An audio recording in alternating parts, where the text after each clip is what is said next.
पढ़ाई और भी मज़ेदार हो जाए जब खुद अवस्थी सर पढ़ाएं। उनसे जुड़ने के लिए उनके चैनल को सब्सक्राइब करें और बेल आइकन को दबाएं उनके लेक्चर्स को सबसे पहले देखने के लिए।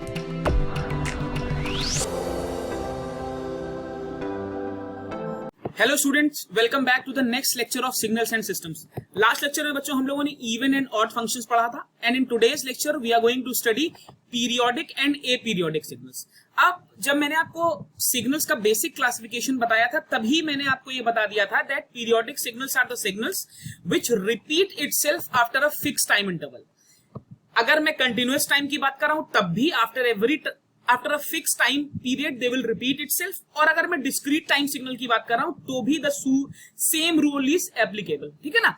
अब यहां पर मैंने पीरियोडिक और एपीरियोडिक सिग्नल्स को दो तरीके से क्लासिफाई किया है। That means I have classified continuous time periodic signals and discrete time periodic signals in a different वे।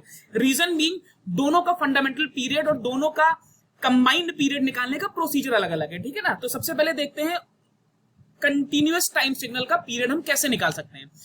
तो मैंने लिखा हुआ है if x of t plus mt is equal to xt, मतलब मैंने xt कोई फंक्शन था जो मुझे गिवन था, कोई सिग्नल था जो मुझे गिवन था, उसमें जब मैंने mt ऐड किया, मतलब t कैपिटल T कोई टाइम का फंक्शन, कोई टाइम का मल्टीपल मैंने ऐड किया, तो व्हाट आई ऑब्जर्व इज कि again I am getting the same very signal xt। अगर ऐसा हो रहा है तो I will say that xt is periodic. अब m की वो सबसे छोटी value, the smallest value of m will give me the fundamental period of my continuous time signal. You have to keep this in mind. Fine. Period और fundamental period के बीच में there is a difference. Fundamental period means वो सबसे छोटा समय जिसके बाद सिग्नल अपने आप को रिपीट कर रहा है। ठीक। लाइकवाइज discrete time signal में भी the same rule is applicable. Again, for the smallest value of small m, you will be getting the fundamental period. Now, what was the reason of classifying describing periodic and aperiodic signal differently for continuous time and discrete time signals? The basic reason was this. This rule is very, very important. For a continuous time signal, the term t, the variable t can take any real values. Fine, any real values, mind it. T can take any real values, but while we are finding the period of a discrete time signal, we have to be very particular about the values of capital M that it is taking. It should always be a integer. अगर capital M बच्चों integer नहीं है तो मेरा discrete time signal periodic नहीं होगा। ये हमें ध्यान रखना है। हम पहले कंटिन्यूअस टाइम सिग्नल की बात करते हैं। ठीक है ना। चलो बहुत बेसिक सिग्नल से स्टार्ट करते हैं। मान लेता हूं मैंने आपसे कह दिया सिग्नल है xt is equal to a sine omega naught t। अब मुझे चेक करना है कि ये पीरियोडिक है या नहीं। तो देखो बच्चों, पीरियोडिसिटी चेक करने का सबसे बेसिक तरीका यही है। अगर आपको ग्राफ पता है सिग्नल का, वैसे तो हम मैथमेटिकली भी चेक कर सकते हैं इसको, x of t plus t not करके देखें तो यहां पर मुझे क्या करना पड़ेगा, a sine omega naught, t की जगह t प्लस टी नॉट। ठीक है ना। इस रूल से अगर मैं करूं तो भी मेरा काम बनेगा। This is a sine a plus b, sine a cos b and so on. ठीक है ना। तो वो प्रोसेस मैं कर ही नहीं रहा हूं। चलो फिर भी आपको एक हल्का सा बेसिक आइडिया दे देता हूं। Sine a plus b, sine a cos b plus cos A sine B. ठीक है ना। इसको एक्सपेंड करूंगा तो क्या आएगा, A sine omega naught T cos T naught plus A cos omega naught T sine T naught. ठीक है ना। अब ओमेगा नॉट को क्या लिख सकता हूं, 2 पाई एफ नॉट। तो इसको चेंज कर दिया, A sine omega naught T cos T naught plus A cos, यहां पर ओमेगा नॉट को मैंने 2 पाई एफ नॉट कर दिया। अभी समझ में आएगा ऐसा क्यों किया है, इनटू साइन टी नॉट। अब मुझे क्या करना है, I have to ensure that x of t plus t naught is same as x t. ठीक है ना। मुझे ये एंश्योर करना है कि ये इसके बराबर हो। इसके बराबर होने के लिए मुझे इस टर्म को हटाना है, ये ध्यान रखना पड़ेगा। It has to be something related to 2 pi. अब ये सब प्रोसेस अगर मुझे नहीं समझ में आ रहा है तो मेरे पास सीधा भाई साइन का तो मेरे पास ग्राफ है।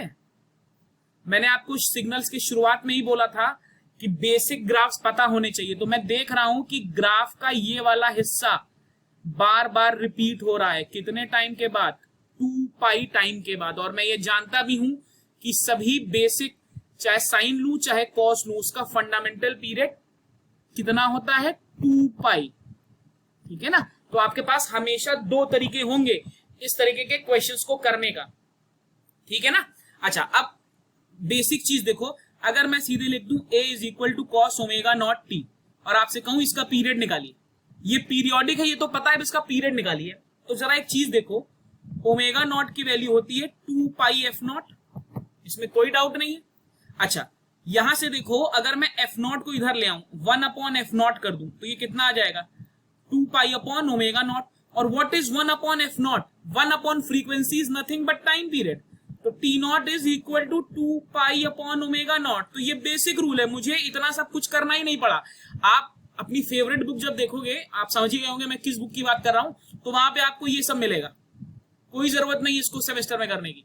सीधे सीधे आपको ध्यान रखना है कि एक्सटी की वैल्यू अगर मुझे अगर कोई भी ट्रिग्नोमेट्रिक फंक्शन दिया है बेसिक, जिसका पीरियड मुझे मालूम है या जिसकी फ्रीक्वेंसी मुझे मालूम है, एंगुलर फ्रीक्वेंसी, तो मैं सीधे उसका पीरियड निकाल सकता हूं। ठीक है ना?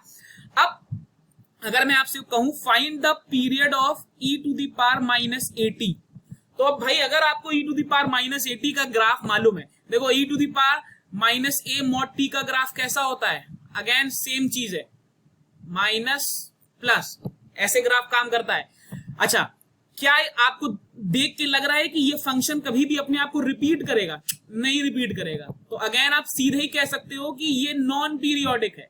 तो फिर मैं बोल रहा हूं, अगेन आई एम रिपीटिंग, अगर आपको ग्राफ्स का बेसिक आइडिया है तो you are half way done with periodic and aperiodic signals. ठीक है ना? अभी आपको मैं आगे जब थोड़े डिफिकल्ट क्वेश्चंस करेंगे, पूरा पार्ट करने के बाद जब एक साथ मिसलिनियस क्वेश्चंस करेंगे, तो वहां पर हम कुछ ऐसे पीरियड्स भी निकालेंगे जो हमें ग्राफ से ही निकालने हैं। ठीक है ना? बिना प्लॉट किए हम नहीं निकाल सकते।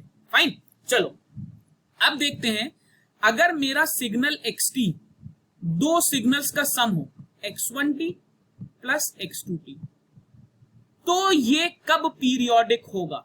और अगर ये पीरियोडिक होगा तो इसका पीरियड कैसे निकालेंगे? ठीक है, सबसे पहली चीज, xt के पीरियोडिक होने के लिए x1t भी पीरियोडिक होना चाहिए और x2t भी पीरियोडिक होना चाहिए। ये थंब रूल है। अगर दोनों पीरियोडिक नहीं है तो xt पीरियोडिक नहीं होगा। लेकिन अगर दोनों पीरियोडिक हैं तो भी ये जरूरी नहीं है कि xt पीरियोडिक हो। मान लो x1t का पीरियड है t1, x2t का पीरियड है t2। If t1 upon t2 is rational, ध्यान से सुनेंगे, if t1 upon t2 is rational then only xt is periodic. I am again repeating, अगर t1 अपॉन t2 रैशनल है तभी xt पीरियोडिक होगा। अब मान लो t1 अपॉन t2 रैशनल होके आ गया n अपॉन m, कोई एक वैल्यू आ गई n अपॉन m, तो क्वेश्चन ये है कि xt का पीरियड क्या है? तो पीरियड ऑफ xt, इसको नोट कर लेंगे, period of xt that is capital T will be equal to mt1 is equal to nt2। ध्यान रखेंगे, mt1 मतलब यहां पर क्रॉस मल्टीप्लाई कर देना है टर्म्स को और you will get the period. या अगर आप थ्योरी में क्वेश्चन आता है तो you will write LCM of t1 and t2, period of xt that is t will be the LCM of t1 and t2। But याद रखेंगे पीरियोडिसिटी तभी चेक करेंगे जब आपका t1 अपॉन t2 रैशनल आए। अगर वो इररेशनल है तो भाई xt पीरियोडिक होगा ही नहीं। अब क्वेश्चन ये है कि इररेशनल रैशनल क्या है? जैसे पाई आ जाए तो इररेशनल है, रूट 2 आ जाए तो इररेशनल है, मतलब रूट्स आ जाए, पाई का मल्टीपल आ जाए, तो all these are irrational terms. तो अगर t1 अपॉन t2 ऐसा कुछ आ रहा है तो xt इज नॉन पीरियोडिक। चलो कुछ क्वेश्चंस करते हैं, क्वेश्चन से आपका बेसिक कॉन्सेप्ट थोड़ा और क्लियर होगा। चलो सबसे पहले बेसिक क्वेश्चन लेते हैं। एक सिग्नल है, ध्यान से देखेंगे, xt is equal to 2 sine 2/3t plus 3 cos 2 pi by 5t। आपको चेक करना है whether xt is periodic or not. If it is periodic, find its fundamental period. चलो, तो xt को हम मान सकते हैं ये x1t है प्लस ये बच्चों x2t है, राइट। अब x1t का पीरियड कितना होगा? 2 पाई अपॉन ओमेगा 1। अभी बता के आया हूं ट्रिग्नोमेट्रिक फंक्शन है, तो ये आ गया 2 पाई अपॉन ओमेगा 1 है 2/3, तो ये आ गया 6 पाई अपॉन 2। इस कैसे करेंगे? इसको कंपेयर करेंगे a साइन ओमेगा t से, ठीक है ना, इसमें कोई डाउट नहीं है। तो ये बच्चों आ गया 3 पाई। इसमें आइए t2 कितना होगा? 2 पाई अपॉन ओमेगा 2, यानी कि 2 पाई अपॉन 2 पाई बाई 5, ये आ गया 5, ठीक। अब t1 अपॉन t2 कितना आएगा बच्चों? t1 अपॉन t2 आएगा 3 पाई अपॉन 5। तो पहला क्वेश्चन तो ये है कि क्या t1 अपॉन t2 रैशनल है? नहीं, ये रैशनल नहीं है। अगर ये रैशनल नहीं है तो xt इज ए पीरियोडिक या non periodic signal. Fine, the question is solved. ये पीरियोडिक है ही नहीं। अब एक और क्वेश्चन करते हैं जिसमें t1 अपॉन t2 रैशनल आए। चलो, मान लेता हूं yt एक सिग्नल है, yt is 3 sin t plus 5 cos 4/3t, ठीक। अब t1 निकालिए। t1 is 2 pi upon omega 1, omega 1 is 1। t2 is 2 pi upon omega 2, omega 2 is 4/3, तो ये हो गया 6 पाई बाई 4 या 3 pi by 2। This is 2 pi. Again clear है, कोई डाउट नहीं है। t1 is nothing but 2 pi upon omega 1। अब यहां से t1 अपॉन t2 निकाल के देखिए। t1 upon t2 is 2 pi divided by 3 pi divided by 2। This is pi से पाई कैंसिल हो गया, दिस विल बी 4/3। तो t1 upon t2 is equal to 4/3। This is rational. If this is rational then xt is periodic. पहली चीज, xt is periodic. अब question है if xt is periodic how to find its period. तो मैंने आपको rule क्या बताया था? If t1 upon t2 is m upon n, तो period of xt that is t is nothing but, इसको मैंने शायद n अपॉन m लिखा था, तो इसको आप भी n अपॉन m कर दो ताकि बाद में कंफ्यूजन ना हो। n upon m, this is mt1 is equal to nt2। तो t1 कितना था बच्चों? t1 था 2 पाई, तो 2 पाई इंटू m। m कितना है? m है 3, ये कितना आया? 6 पाई। या ऐसे करो, t2 कितना है? ऊपर से देखिए t2 का वैल्यू है 3 पाई बाई 2, तो 3 pi by 2 into n। n कितना है भाई? n है 4, इंटू 4 देखिए 6 पाई। इधर से भी 6 पाई, इधर से भी 6 pi, that means period of xt is 6 pi. Clear है? आई होप किसी को कोई डाउट नहीं होगा। It was a simple question. अब कभी कभी ऐसे क्वेश्चंस भी आ जाते हैं जो आपको एक बार में कंफ्यूज कर देते हैं। जैसे मैं आपसे कह दूं find the period of xt is equal to a plus t square. अब आप सोचोगे कैसे शुरू करें? बहुत सिंपल है, यहां पर हम फंडामेंटल डेफिनेशन यूज करेंगे। अगर कुछ भी समझ में नहीं आ रहा है तो t प्लस टी नॉट कर दो, तो कितना आएगा? a प्लस टी की जगह क्या करोगे? t प्लस टी नॉट का होल स्क्वायर, ये आएगा a plus t square plus t not square plus 2t into T not. अब आप एक चीज देखो, ये है x T plus t not, ये है एक्स टी। क्या ये कभी बराबर हो सकते हैं? क्या ये कभी भी इक्वल हो सकते हैं? अगर ये कभी भी इक्वल नहीं हो सकते तो भाई this x T is a periodic, तो पीरियड निकालने का सवाल ही नहीं पैदा होता। ठीक है, तो इस तरीके के क्वेश्चंस पूछे जाते हैं। चलो कुछ क्वेश्चंस और करते हैं इस पे। चलिए बच्चों नेक्स्ट क्वेश्चन देखते हैं। अब इस तरीके के क्वेश्चंस में ये फंक्शन मुझे या सिग्नल मुझे देख के नहीं पता चल रहा है कि किसी स्टैंडर्ड फॉर्म का है, तो सबसे पहला प्रोसेस होगा मैं इसे किसी स्टैंडर्ड फॉर्म में कन्वर्ट करूं। तो यहां पर देखिए मैं क्या फॉर्मूला यूज करूंगा, cos 2 theta is 2 cos square theta minus 1। Basic trigonometry का फॉर्मूला है, तो यहां से 2 cos square theta will be 1 plus cos 2 theta. तो इसको मैं कैसे लिख सकता हूं? इसको मैं लिख सकता हूं 5 times of 2 cos square 10 pi T ऐसे। अब 2 cos स्क्वायर 10 पाई टी को कैसे लिख सकता हूं, इसको लिख सकता हूं 1 प्लस cos 20 पाई टी। ठीक, अब ये हो गया 5 प्लस 5 cos 20 पाई टी। अब मेरा xt एक स्टैंडर्ड फॉर्म में है, लेकिन बच्चों अभी भी इसमें प्रॉब्लम है। बहुत इंपॉर्टेंट क्वेश्चन है ये। प्रॉब्लम क्या है, अगर आप 5 को देखो तो 5 भी तो एक सिग्नल है। कैसा सिग्नल है, एक डीसी सिग्नल है, एक डीसी सिग्नल है। अब xt यहां पर भाई ये x1t हो गया और ये मेरा x2t हो गया। तो x2t को अगर मैं देखूं, x2t को यहां पर ओमेगा 2 क्या है 20 पाई, तो t2 क्या है, t2 हो गया 2 पाई अपॉन ओमेगा 2, यानी कि 2 पाई अपॉन 20 पाई। ये है बच्चों मेरा 1 अपॉन 10। तो t2 की वैल्यू तो 1/10 है, बट भैया t1 भी तो एक सिग्नल है।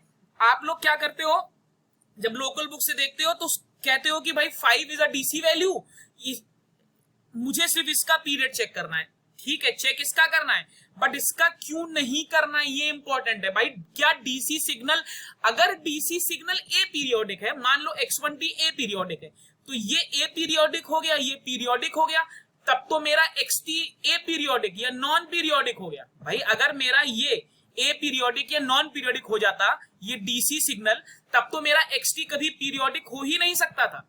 तो क्या डीसी सिग्नल पीरियोडिक है, अगर पीरियोडिक है तो कैसे है, और पीरियोडिक है तो उसका पीरियड क्या है।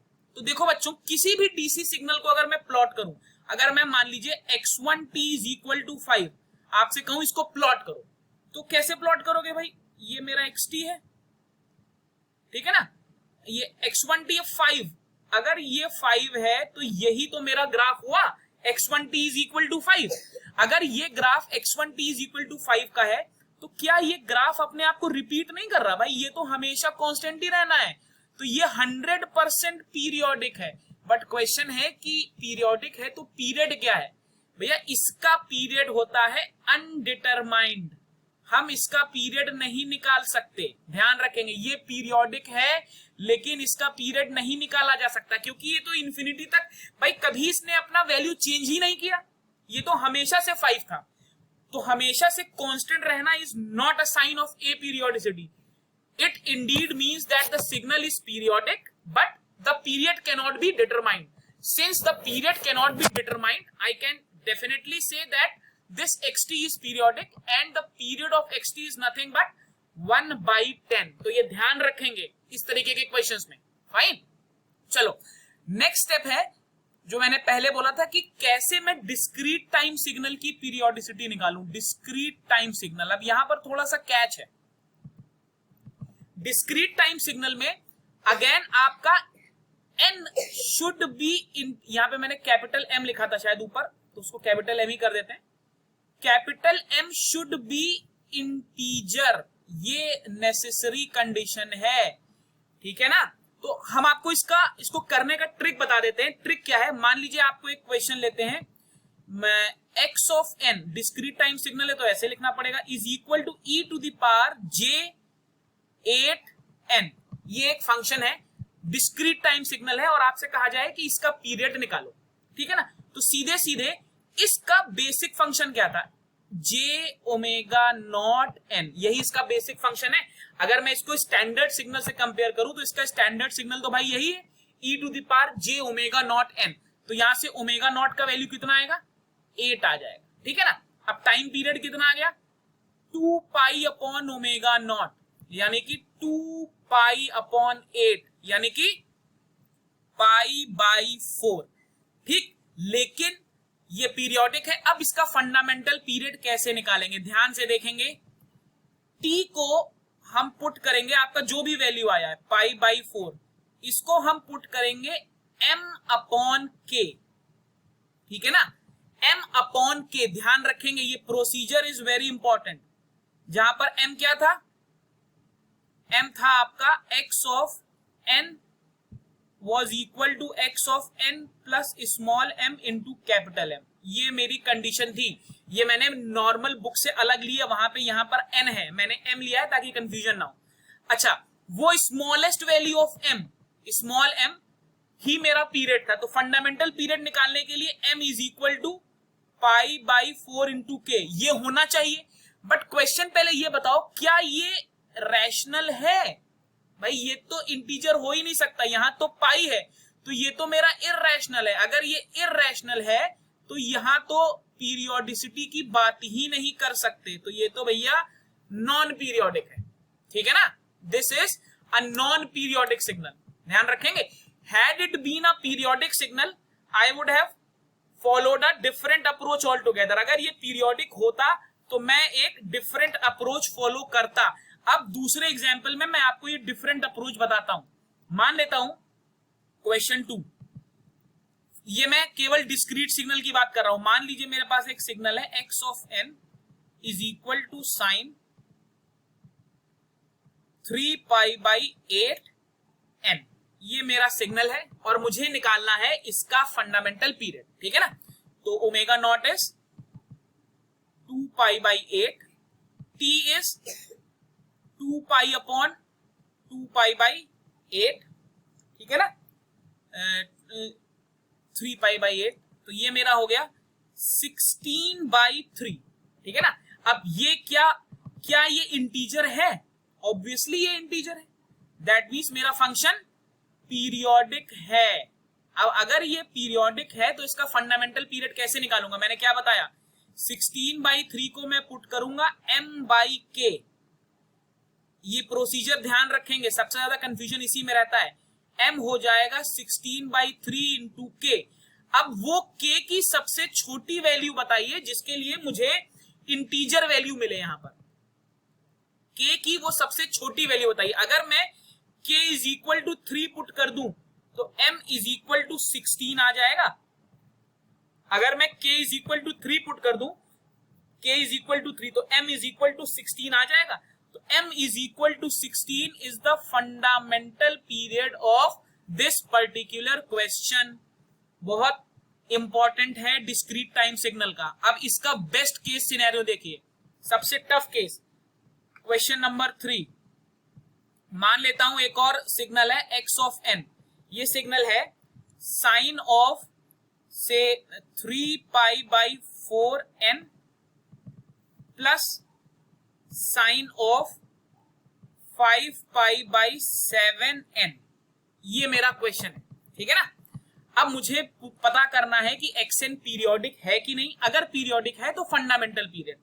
तो सबसे पहले भैया t1 कितना आएगा, 2 पाई डिवाइडेड बाई 3 पाई बाई 4, ये आ जाएगा 8 बाई 3, क्लियर है। अच्छा, तो अब मुझे इसका पीरियड निकालना है, तो 8 बाई 3 को मैं पुट करूंगा m1 अपॉन k। तो यहां से मुझे m1 कितना मिल जाएगा, 8 बाई 3k। अब मुझे फंडामेंटल पीरियड निकालना है, तो k की वैल्यू मुझे, ये स्टेप फिर से ध्यान दीजिएगा, मुझे फंडामेंटल पीरियड निकालना है, मतलब मुझे इसको इंटीजर वैल्यू देनी है। तो k इज इक्वल टू 3 पर ये इंटीजर बन जाएगा, तो m1 का वैल्यू आ गया 8। That means fundamental period of sine 3 pi by 4 n is 8। अब इसकी बात करते हैं, t2 का वैल्यू आ जाएगा 2 पाई डिवाइडेड बाई 5 पाई बाई 7, ये आ जाएगा 14 बाई 5, ठीक है ना। This value will be 14 by 5। अभी ये भी रैशनल है तो ये भी पीरियोडिक है, ठीक। अब m2 कितना आ जाएगा, 14 by 5 should be equal to m2 by k। तो m2 will be 14 by 5 into k, right. m2 will be 14 by 5 into k, या m2 का वैल्यू आ जाएगा, अगर मैं फंडामेंटल पीरियड निकालूं, इसको नोट कर दीजिए ताकि फंडामेंटल पीरियड, तो फंडामेंटल पीरियड आ जाएगा 14, ठीक है ना। इसका भी फंडामेंटल पीरियड आ गया 14। तो क्वेश्चन ये है कि xn का पीरियड क्या है। तो अगेन वही बेसिक रूल पे जाएंगे, xn का पीरियड हो जाएगा, मैंने आपको क्या बताया था, LCM of 8 and 14। This will be the fundamental period of xn, ठीक है ना। आई होप समझ में आ रहा है। चलो चलिए बच्चों, अब लास्ट सेट ऑफ क्वेश्चंस देखते हैं। This is question 1, this is question 2। Question 1 में देखिए, अगर मैं ओमेगा नॉट की वैल्यू निकालूं तो omega naught will be 2 pi upon pi square, this will be 2 upon pi, ये पाई का मल्टीपल है तो obviously this is non periodic. अब दूसरा क्वेश्चन देखो ये क्वेश्चन मैंने इसलिए लिया है ताकि बहुत से बच्चों को कंफ्यूजन होता है, जब आप नया टाइप का क्वेश्चन देखते हो तो आपको लगता है कि अरे ये तो लगाया ही हुआ नहीं है, तो ऐसी कोई प्रॉब्लम नहीं है। e to the power j 3 pi by 5n plus 3 pi by 10, ठीक है ना। अब इसको देखो, ये e to the power j theta क्या होता है, e to the power j theta is cos theta plus j sine theta. वरना अगर आप सीधे सीधे देखो तो मेरा रूल क्या कहता है, मेरा रूल कहता है e to the power j omega n, मेरा पेरेंट फंक्शन हमेशा से यही रहता है, तो इस फंक्शन में भी मेरा ओमेगा नहीं बदल रहा है, तो आपको कोई कंफ्यूजन नहीं रखना है इस तरीके के क्वेश्चंस में। ओमेगा अभी भी मेरा वही है जो मेरे पुराने क्वेश्चंस में था। The value of omega here is 3 pi by 5। Question कहने को बहुत छोटा है बट कभी कभी कंफ्यूजन क्रिएट कर देता है। तो आपका t कितना हो गया, 2 पाई divided by 3 pi by 5, this is 10 by 3, तो m कितना आ जाएगा 10 बाई 3k, तो m1 या m0 का वैल्यू आपका आ जाएगा 10, तो 10 will be the fundamental period for this question. Fine, चलो बच्चों एक क्वेश्चन जैसे मैंने लास्ट लेक्चर में भी बोला था, this is the question that you have to solve it and send me the answers. पुराना क्वेश्चन मेरे ख्याल से 8-10 लोगों ने ही सोल्यूशन भेजा है और लगभग सभी ने सही किया है। This is again a very very important question. Important इसलिए क्योंकि इस टाइप का क्वेश्चन नॉर्मली जब देखते हो तो आपको नॉर्मल बुक में मिलेगा नहीं, but you have to find the period of this particular question and WhatsApp me the solution. I hope the lecture was equally fruitful. As I always say, study well and most importantly stay safe. बाहर आप देख रहे हो the atmosphere is not good, corona बहुत तेजी से फैल रहा है, तो it is very important to stay safe. अपना ध्यान रखेंगे तभी अच्छे से पढ़ाई कर पाएंगे। फाइन, चलिए बच्चों मिलते हैं नेक्स्ट लेक्चर में with energy and power signal. Till then stay safe and thank you.